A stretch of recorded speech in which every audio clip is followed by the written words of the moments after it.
إن المسلمين والمسلمات والمؤمنين والمؤمنات والقانتين والقانتات الحمد لله نحمده ونستعينه ونستغفره ونعوذ بالله من شرور انفسنا ومن سيئات اعمالنا من يهده الله فلا مضل له ومن يضلل فلا هادي له واشهد ان لا اله الا الله وحده لا شريك له واشهد ان محمدا عبده ورسوله أعوذ بالله من الشيطان الرجيم بسم الله الرحمن الرحيم يا أيها الناس اتقوا ربكم الذي خلقكم من نفس واحدة وخلق منها زوجها وبث منهما رجالا كثيرا ونساء واتقوا الله الذي تساءلون به والأرحام إن الله كان عليكم فإن يرد إلا من لا يرحم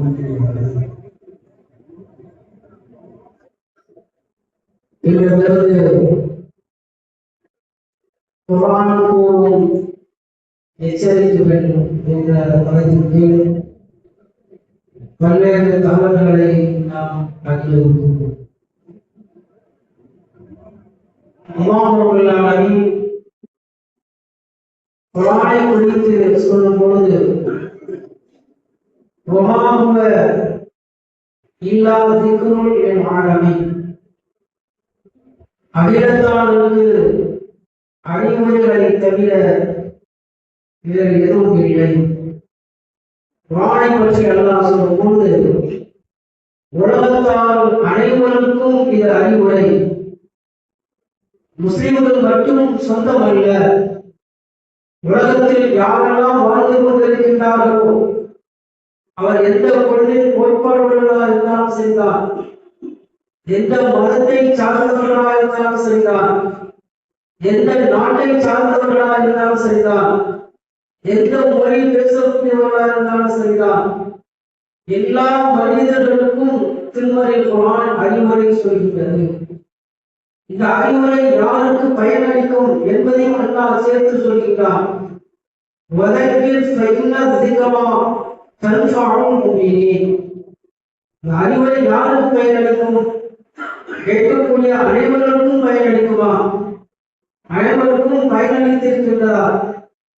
எத்தனையோ பிரமுக பேச்சாளர்கள் தலைவர்கள் எல்லாம் திருமறை குர்ஆனை மேற்கோள் காட்டி பேசியிருக்கின்றார்கள், திருமறை குர்ஆனுடைய கருத்துக்களை உள்வாங்கி இருக்கின்றார்கள். அவர்களுக்கெல்லாம் பயனளித்திருக்கின்றதா என்று சொன்னால் இல்லை. அல்லாஹ் யாருக்கு பயனளிக்கும் என்று சொல்கிறார் என்று சொன்னால்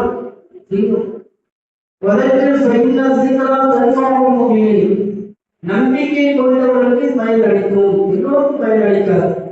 யார் இந்த திருமறை குர்ஆன் இறை வேதம், இறைவனுடைய செய்தி, இதை நம்ப வேண்டும், இதற்கு வெற்றியை பெற்று தரும், மறுமையில் சொர்க்கத்தை பெற்று தரும், அல்லாஹ்வுடைய திருப்தியை நமக்கு பெற்று தரும் என்று யார் நம்புகின்றார்களோ அவர்களுக்கு தான் பயனளிக்கும் என்று அல்லாஹ் சொல்லி காட்டுகின்றார். அவர் திருமறை குர்ஆன் மனித சமூகத்திற்கு மனிதனை நல்வழிப்படுத்துவதற்காக பல்வேறு எச்சரிக்கைகளை திருமறை குர்ஆன் நமக்கு சொல்லி வருகின்றது. எத்தனையோ உலகத்தில் நல்ல செய்திகளை, நல்ல வழிகளை, நல்ல சிந்தனைகளை, கருத்துக்களை எத்தனையோ பேர் சொல்லியிருப்பார்கள்.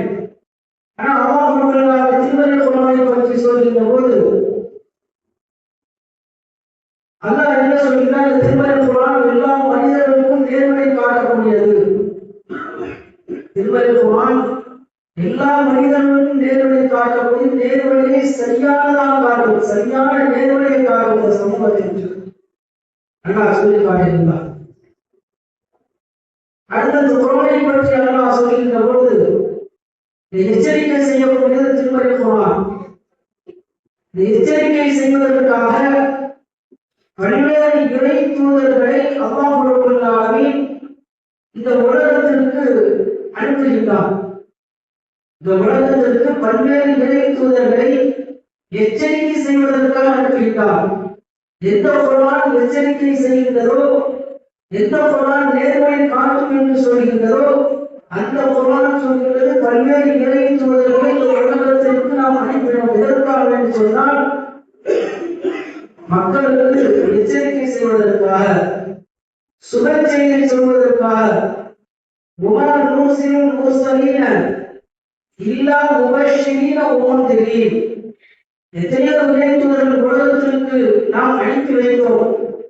ஆதம் அலைஹிஸ்ஸலாம் அவர்கள் முதல் இறுதி தூதராக நபிகள் நாயகம் ஸல்லல்லாஹு அலைஹி வஸல்லம் அவர்கள் வரைக்கும் இந்த உலகத்திற்கு அனுப்பியதெல்லாம் எதற்கு என்று சொன்னால் சுப செய்தி சொல்வதற்கும் எச்சரிக்கை செய்வதற்கும் தவிர வேறு இல்லை. எல்லா இறை தூதர்களும் எதற்காக சொன்னாலே மக்களுக்கு எச்சரிக்கை செய்வதற்காக. ஃபமன் ஆமன வஸலஹ வலா ஹவுஃபுன் அலைஹிம் வலா ஹும் யஹ்ஸனூன். யார் அந்த எச்சரிக்கை சொல்லக்கூடிய அறிவுரைகளை, இறை தூதர் சொல்லக்கூடிய அறிவுரைகளை யார் கேட்டு அதன்படி செயல்படுகின்றார்களோ, தன்னுடைய வாழ்க்கையை சீர்திருத்திக் கொள்கின்றார்களோ அவர்களுக்கு எந்த கவலையும் இல்லை. எதை பற்றி அவர்கள் என்ன செய்வார்கள், அழிக்க மாட்டார்கள் என்று அல்லாஹ் கூறுகிறாரே. இறை தூதருடைய வருகை பற்றி அல்லாஹ் இவ்வாறு சொல்லி காட்டுகிறார். அடுத்து அல்லாஹ் சொல்லி காட்டுகிறார், கானன்னாசு உம்மத்தன் வாஹிதத்தன் ஃபபஅஸல்லாஹு நபிய்யின முபஷ்ஷிரீன வமுன்திரீன். உலகத்தில் ஒரே சமுதாயமாகத்தான் இருந்தது. உலகத்தில் ஒரே சமுதாயமாகத்தான் இருந்தது. சமுதாயத்தில் உள்ள மனிதர்கள் பல்வேறு சிந்தனைகள், பல்வேறு கருத்து வேறுபாடுகள் கொண்டதற்காக அல்லாஹ் அவர்களுக்கு வேதங்களை கொடுத்து மக்கள் மத்தியிலே தீர்ப்பளிப்பதற்காக, எச்சரிக்கை செய்வதற்காக பல்வேறு இறை தூதர்களை அனுப்பினான் என்று அல்லாஹ் சொல்லி காட்டுகின்றார். இறை தூதர்கள் வந்த நோக்கம் என்ன? எச்சரிக்கை செய்வதற்காகத்தான். நீங்கள் நேரான வழியில் செல்ல வேண்டும், தவறான வழியில் சென்று விடக்கூடாது. அதாவது சொர்க்கத்தை கொண்டு நற்செய்தி சொல்வதற்காகவும் நரகத்தை கொண்டு எச்சரிக்கை செய்வதற்காகத்தான் எல்லா இறை தூதரும் வந்ததாக திருமறை குர்ஆன் நமக்கு சொல்லித் தருகிறது. அடுத்து நம்ம பார்க்கிறோம்.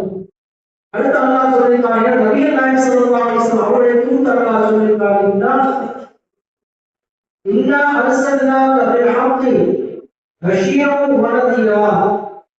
அதாவது நபியே, உங்களை இந்த சமூகத்திற்கு எதற்காக நாம் அனுப்பினோம் என்று சொன்னால் சத்திய மார்க்கத்தை கொண்டு நாம் உங்களுக்கு இறை தூதராக எதற்கு அனுப்புகின்றோம் என்று சொன்னால் மக்களுக்கு எச்சரிக்கை செய்வதற்காக வேண்டிதான். இப்படி நபிகள் நாயகம் ஸல்லல்லாஹு அலைஹி வஸல்லம் அவரை குறித்து அல்லாஹ் இவ்வாறு சொல்லி காட்டுகின்றார். அடுத்து அல்லாஹ் சொல்லி காட்டுகின்றார், வமா அர்ஸல்னாக இல்லா காஃபத்தன் லின்னாஸி. ஒட்டுமொத்த சமூகத்திற்கும் நீங்கள் தான் இறை தூதர் என்று எல்லாம் சொல்லலாம்.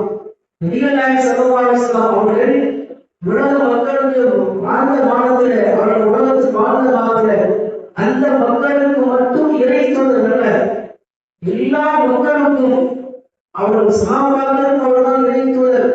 அதற்கு பின்னால் உள்ள தாபியங்களுக்கு, அதற்கு பின்னால் உள்ள தபா தாபியங்களுக்கு, அதற்கு பின்னால் உள்ள இமாம்களுக்கு, நாம் வாழ்கின்ற நம்ம மக்களுக்கு, நமக்கு பின்னால் வரக்கூடிய யாரெல்லாம் வருகின்றார்களோ அத்தனை பேருக்கும் நபிகள் நாயகம் ஸல்லல்லாஹு அலைஹி வஸல்லம் அவர்கள் தான் இறை தூதர். எதற்காக? எச்சரிக்கை செய்வதற்காக. அல்லாஹ்வுடைய தூதர் நபிகள் நாயகம் ஸல்லல்லாஹு அலைஹி வஸல்லம் அவர்கள் நமக்கு இன்னும் எச்சரிக்கை செய்து கொண்டு இருக்கின்றார்கள். அவர் மரணித்து விட்டார்கள், ஆனால் எச்சரிக்கை போதனை இருக்கின்றனவா, அறிவுரை இருக்கின்றனவா? அந்த அறிவுரையின் மூலமாக நபிகள் நாயகம் ஸல்லல்லாஹு அலைஹி வஸல்லம் அவர்கள் இந்த சமூகத்திற்கு எச்சரிக்கை செய்து கொண்டிருக்கிறார்கள். நீங்கள் நேரான வழியில் செல்லுங்கள், நரகத்தை அஞ்சிக் கொள்ளுங்கள், மறுமை வாழ்க்கை ஒன்றிருக்கின்றது, அந்த வாழ்க்கையை நீங்கள் பயந்து கொள்ளுங்கள், உங்களுடைய வாழ்க்கையை செம்மையாக்கிக் கொள்ளுங்கள், சீராக்கிக் கொள்ளுங்கள், அல்லாஹ்வை அஞ்சிக் கொள்ளுங்கள். இப்படி மறுமை வாழ்க்கையான பற்றி, மனிதன் நேரான வழியில் செல்ல வேண்டும் என்பதை பற்றியான பல்வேறு எச்சரிக்கைகளை அல்லாஹ்வுடைய தூதர் நபிகள் நாயகம் ஸல்லல்லாஹு அலைஹி வஸல்லம் அவர்கள் மரணித்து விட்டாலும் கூட அவருடைய அறிவுரை இன்றைக்கு சமூகத்திற்கு எச்சரிக்கையாகவே இருந்து கொண்டிருக்கின்றது நாம் பார்க்கிறோம்.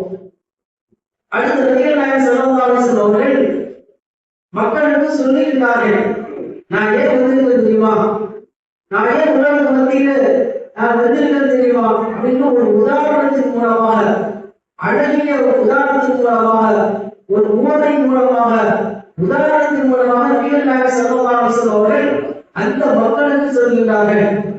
அதாவது உங்களுக்கு மத்தியில என்னுடைய பணி என்னன்னு தெரியுமா, ஒரு மனிதனை போன்று. எப்படி என்னுடைய பணி என்று சொன்னால் ஒரு மனிதனை போன்று. நீங்கள் ஒரு மனிதன் இருக்கின்றார், இங்க ஒரு சமூகமாக நீங்கள் வாழ்ந்து கொண்டிருக்கின்றீர்கள். உங்களுக்கு ஒரு ஆபத்தான ஒரு நிகழ்வு ஏற்படுகிற பொழுது, உங்களுக்கு ஒரு ஆபத்தான நிகழ்வு ஏற்படுகிற பொழுது நீங்கள் சமூகமாக வாழ்ந்து கொண்டிருக்கின்றீர்கள், நிம்மதியாக வாழ்ந்து கொண்டிருக்கின்றீர்கள். உங்களுக்கு ஒரு ஆபத்து நிகழப் போகின்றது, உங்களுக்கு ஒரு துன்பம் நிகழப் போகின்றது, உங்களை தாக்குவதற்காக ஒரு எதிரிப்படை வந்து கொண்டிருக்கின்றது, அதை நான் பார்த்து விட்டேன். உங்களை தாக்குவதற்கு ஒரு எதிரிப்படை வருகின்றது, அதை நான் பார்த்து விட்டேன். நீங்கள் என்ன செய்யுங்கள், இந்த ஊரை விட்டு காலி செய்து வேற ஊருக்கு போயிருங்க. இல்லை என்று சொன்னால் நீங்கள் அழித்து நாசமாக ஆய்வுகள், உங்களை அவர்கள் அழித்து விடுவார்கள், உங்களை துவம்சம் பண்ணி விடுவார்கள். இப்படி நபிகள் நாயகம் ஸல்லல்லாஹு அலைஹி வஸல்லம் அவர்கள் அந்த மக்களுக்கு சொல்லுகிறார்கள். அவர் சொல்லிவிட்டு சொல்லியிருக்கார்கள், இதற்காக நான் வந்திருக்கேன். உங்களை ஆபத்தில் நீங்க சிக்கிவிடக் கூடாது, உங்கள் நிம்மதி உங்களுக்கு போய்விடக் கூடாது. நீங்கள் எல்லாம் சமூகமாக நிம்மதியாக வாழ்ந்து கொண்டிருக்கின்றீர்கள். எதிரிகள் உங்களை தாக்க வருகின்றது, தாக்காமல் இருப்பதற்கு நீங்கள் நிம்மதியாக வாழ்வதற்கு உங்களை நான் எச்சரிக்கின்றேன். அந்த படையை நான் கண்ணால் பார்த்து விட்டேன். அதாவது ஒரு ஊர்ல ஒரு நிகழ்வு ஏற்பட போகின்றது, ஒரு துன்பம் ஏற்பட போகின்றது, ஒரு அசம்பாவிதம் ஏற்பட போகின்றது. அவர் மேல வைத்திருக்கின்ற அக்கறையின் காரணமாக, ஒரு அன்பின் காரணமாக அவெல்லாம் சொல்லுங்க, இது போன்ற ஒரு நிகழ்வு ஏற்பட போகிறது, இவன் என்ன செய்யுங்க, வேற ஊருக்கு போய் உங்கள் உயிரை நீங்கள் காப்பாற்றிக் கொள்ளுங்கள், உங்களுடைய பொருளை நீங்கள் பாதுகாத்துக் கொள்ளுங்கள். இவெல்லாம் நம்ம எச்சரிக்கப்படுகிறோமா இல்லையா? அதே போன்றுதான் நான் வந்திருக்கேன், அதே போன்றுதான் நான் வந்திருக்கேன் என்று நபிகள் நாயகம் ஸல்லல்லாஹு அலைஹி வஸல்லம் அவர்கள் அந்த மக்களுக்கு சொல்லுகிறார்கள். அப்ப நீங்கள் உலகத்தில் வாழ்கின்ற பொழுது நலத்தில் வரக்கூடாது, மறுமை ஒன்று இருக்கின்றது. உலகத்தில் ஒரு மனிதன் வாழக்கூடிய காலகட்டத்திலே ஒரு நேரான வழியில் செல்லவில்லை என்று சொன்னால் மறுமை ஒன்று இருக்கின்றது. அந்த மறுமையில் அல்லாஹ் ரப்பல் ஆலமீன் உங்களை பிடித்துக் கொள்வான். நீங்கள் அதிலிருந்து தப்பிக்க முடியாது.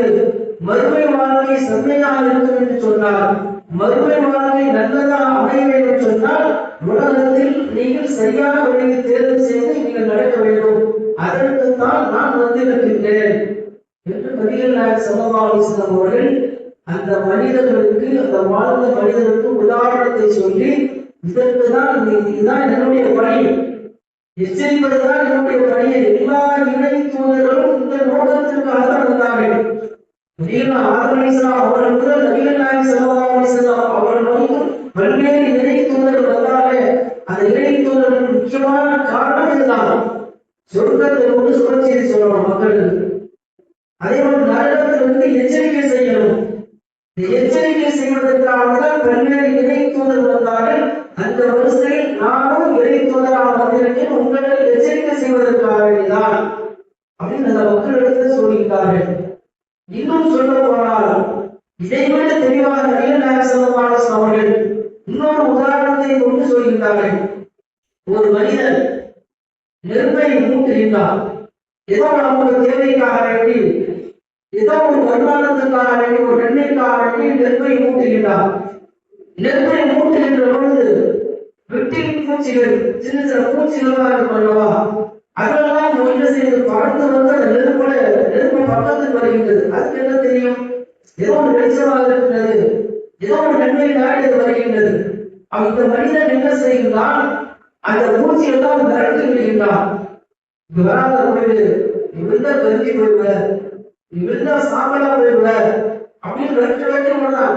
அது திரும்பத்துக்கு ஒதுங்கிறது, இந்த பக்கம் வரீங்கன்னா இந்த பக்கம் வருது, இந்த பக்கம் வரீங்கன்னா இந்த பக்கம் வருது, நாலாம் பக்கம் சூழ்நிலை விரட்டிக்கிட்டே இருக்கலாம். அப்ப அதை பூச்சி தெரியவில்லை, நாம விழுந்தம் சொன்னால் சாம்பார் போயிடுவோம், கருகி போயிடுவோம். இந்த மனிதனுக்கு தெரியுது இது கழிக்கக்கூடியது. அது ஏதோ ஒரு நன்மைக்காக அது செய்யுது, அது கொண்டே இருக்கு, நடத்தி கொண்டே இருக்கின்றான். அதே போன்றுதான் நீங்கள் இந்த உலகத்தில் வாழ்கின்ற போது தீய வழியின் பக்கம் நீங்கள் போய்விடக்கூடாது, தவறான வழியின் பக்கம் போய்விடக்கூடாது என்று சில நேரங்களில் விடுப்பை பிடித்து நான் இருக்கின்றேன், விடுப்பை பிடித்து நான் இருக்கின்றேன். நீங்கள் என்னுடைய கையை விட்டு நீங்கள் என்ன செய்கிறீர்கள், அது தான் போகிறேன். நான் முடிஞ்சளவு இருந்து பார்க்கிறேன், நீங்க நரகத்தின் பக்கம் போய் கொண்டிருக்கிறீர்கள், நான் இழுத்து பார்க்கிறேன். அப்படி இருந்து என்ன செய்யுங்க, சில பேர் அதை நரகத்தை போய் விடுத்து விடுகின்றார்கள். இப்படி நபிகள் நாயகம் ஸல்லல்லாஹு அலைஹி வஸல்லம் அவர்கள் இது போன்ற எச்சரிக்கை செய்வதற்காகத்தான் அல்லாஹ் ரப்பல் ஆலமீன் பல்வேறு இறை தூதர்களை அனுப்புவதற்கு காரணம் இதைத்தான் சொல்லி காட்டுகிறார். இன்னும் ஏராளமான இது போன்ற செய்திகளை திருமறை குர்ஆன் இதிலெல்லாம் நீங்கள் எச்சரிக்கையாக இருக்க வேண்டும், இதெல்லாம் நீங்கள் கவனமாக இருக்க வேண்டும் என்பதை பற்றி பல்வேறு செய்திகளை நமக்கு சொல்லி வருகின்றது. இன்ஷா அல்லாஹ் அதனுடைய தொடர்ச்சிகளை அடுத்து வரக்கூடிய நாட்களில் நாம் பார்ப்போம். எதை கேட்கணுமோ, எதை அடிப்படையாக அல்லாஹ்வுடைய தூதர் நமக்கு சொல்லி தந்தார்களோ அந்த அடிப்படையில் நம்முடைய வாழ்க்கையை அமைத்துக் கொள்வதற்கு அல்லாஹ் அனைவருக்கும் நல்ல إن المسلمين والمسلمات والمؤمنين والمؤمنات والقانتين والقانتات